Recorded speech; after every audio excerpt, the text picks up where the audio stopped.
Good morning. So this is actually idioms part 2. So it's like good cook one's goose. What is the meaning of that? Cook one's goose, which means to interfere with, disrupt or ruin something for someone. Basically means it's ruining something for someone. Cook one's goose. So these are the pictures for that. Cook one's own goose.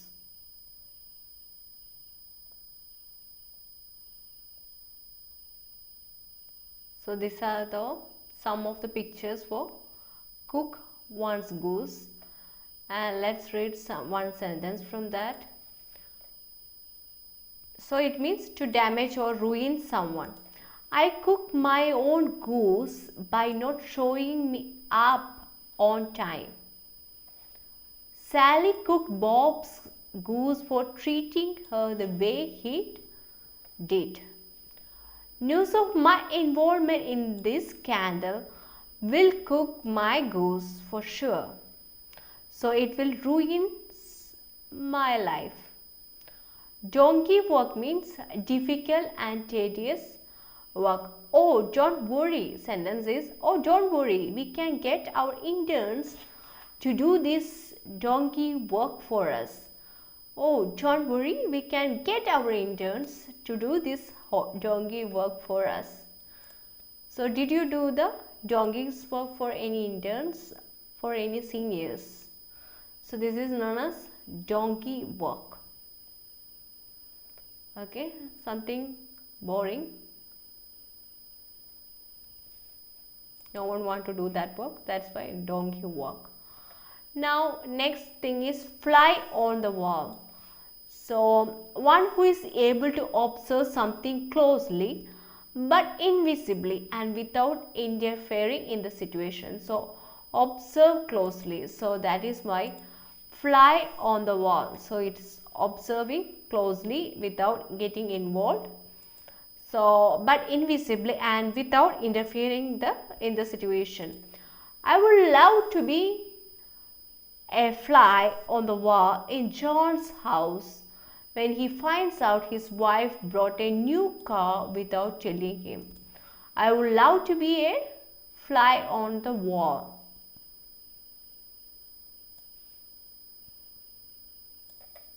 So is there any fly on the wall over here?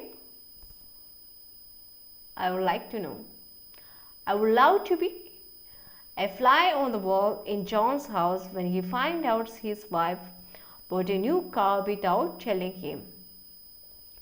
Now talk the hind legs of a donkey. So which means talk endlessly and exhaustingly. I don't know why they say it like this. So they are talk the hind legs, behind legs of a donkey, to talk endlessly and exhaustingly. I love my aunt Lily, but she will talk the hind legs of a donkey if you let her. Okay, so I didn't get a better picture. Talk the hind leg of a donkey. Okay, talk the hind leg of a donkey. Talk continuously. Okay, endlessly, exhaustingly. That's known as talk the hind legs of a donkey.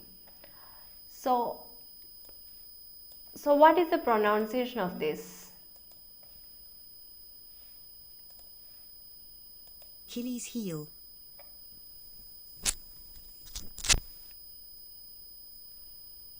Achilles' heel. Achilles heel. Achilles' heel. So actually A is silent. Achilles heel. Achilles' heel. So same thing only. So actually this is the weak spot of his. That heel was his weak spot. So Achilles' heel means weakness in spite of overall strength.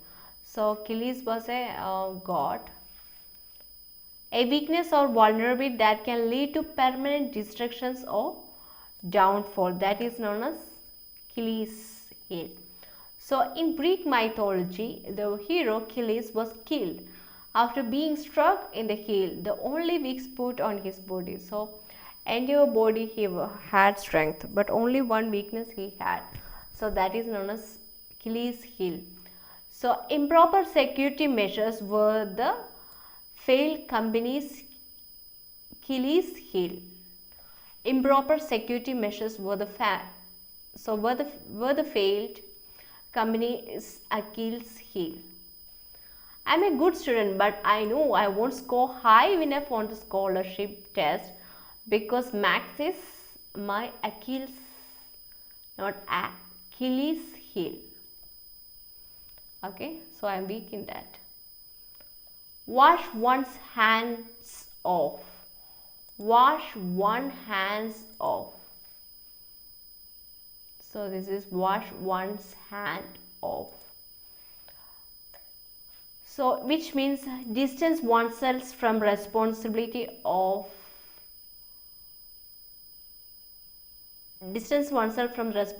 for something. So we will tell, right, wash one's hand off. I'm just washing my hands off from that argument. I don't want to get involved. That is the meaning. I don't want to be part of this scheme anymore. I wash my hands off it. So I basically guess it's coming from Bible, could be coming from Bible. At the time of crucifixion, he was like, he did the same. He washed his hands off, like Pilatus. Okay. So I don't want to be part of these schemes anymore. I wash my hands off it. So another sentence is, the director famously hated the final cut of the movie and has washed his hands off it, even going so far as to remove his name from the project. I am afraid if I tell my parents what I have done, they will wash their hands off me. Wash their hands off me. So a dog's life. A dog life means a life that is difficult, unpleasant or boring. So you whippersnappers think you have got a bright future ahead of you, but it's a dog's life, I tell you. So that is a dog's life. It's not a dog living in a mansion or in an inside house as a pet. It could be some dog outside, stray dogs. Okay, a life that is difficult, unpleasant, boring, that is known as dog's life. So whippersnapper means a person regarded as insignificant. So have one's heart in one's mouth. So what is that? See, have one's heart in your mouth, which means to feel very nervous or anxious. I had my heart in my mouth as I waited for the ambulance to arrive. I had my heart in my mouth as I waited. So that person is really anxious or nervous. So that's the meaning. So this is a Bible verse. Weeping may stay for the night, but rejoicing comes in the morning. So definitely there are ups and downs in our life. Weeping may stay for the night. It could be at the time of your darkness. It could stay there even for such a short duration. But definitely be optimistic. Rejoicing comes in the morning. So if Jesus is in your life, which means a light, ask Jesus for it. Is necessary that we have to rejoice ourselves, right? So wait for the right moment. It will come for sure. So thank you.